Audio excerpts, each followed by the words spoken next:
Le transport fluvial, c'est pratique quand on n'est pas pressé. Mais comment réduire les émissions des moteurs de ces bateaux ?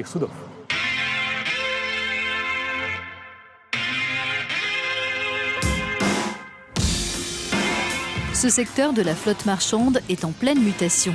Ces bateaux rejettent déjà moins de gaz à effet de serre que les poids lourds pour des tâches similaires.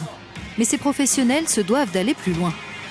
Cette entreprise, qui fait naviguer près de 500 bateaux sur le Danube, participe à un projet de recherche européen destiné à rendre le transport fluvial plus vert. On est obligé de faire cette modernisation, sinon on ne serait plus sur le marché. Nos navires doivent respecter toutes les nouvelles réglementations européennes sur la pollution de l'air, les bruits, les oxydes d'azote, etc. Un chantier porté par la lutte contre le changement climatique et par la pression croissante des populations le long des fleuves. Mais réduire les émissions des bateaux est une mission plus compliquée que pour les camions. Dans la navigation intérieure, il y a peut-être 2 ou 3 navires du même type. Donc c'est très difficile pour les industriels de mener des recherches dédiées. Et c'est ce qu'on veut faciliter avec ce projet. On veut limiter les rejets polluants des navires en soutenant l'industrie et voir si on peut aboutir à des technologies standards qui s'adaptent à tous les bateaux. Alors que les moteurs sont conçus pour durer 40 ans, voire plus, les remplacer serait trop coûteux. Installer des filtres est une meilleure option pour piéger les gaz à effet de serre, les hydrocarbures non brûlés et les particules de poussière. Notre but, c'est de standardiser, utiliser des filtres et des catalyseurs standards. On vise une réduction des coûts de 30%. C'est un objectif intéressant qu'on pense atteindre dès que ce produit sera sur le marché.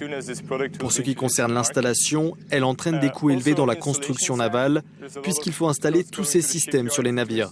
Il y a une grande marge d'amélioration. Trouver comment consommer moins de carburant est une autre piste de travail.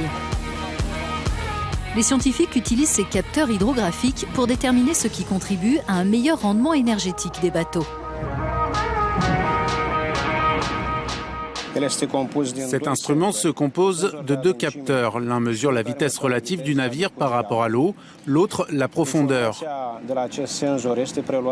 Ces données sont envoyées par un câble, puis par Wi-Fi sur le pont, où les informations sont numérisées et transmises sans fil vers le serveur central qui se situe en Belgique. Des données sont collectées à bord de 10 navires sur le Danube et 2 sur le Rhin. Elles permettront à terme d'optimiser la vitesse des navires sur certaines routes fluviales et donneront des indications sur la manière dont le lit des rivières se modifie.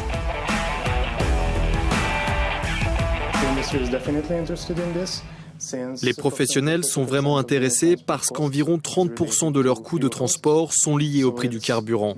Donc, en plus d'être plus respectueux de l'environnement, ils ont un intérêt économique à choisir la meilleure trajectoire et la meilleure vitesse permettant de réduire la consommation de carburant.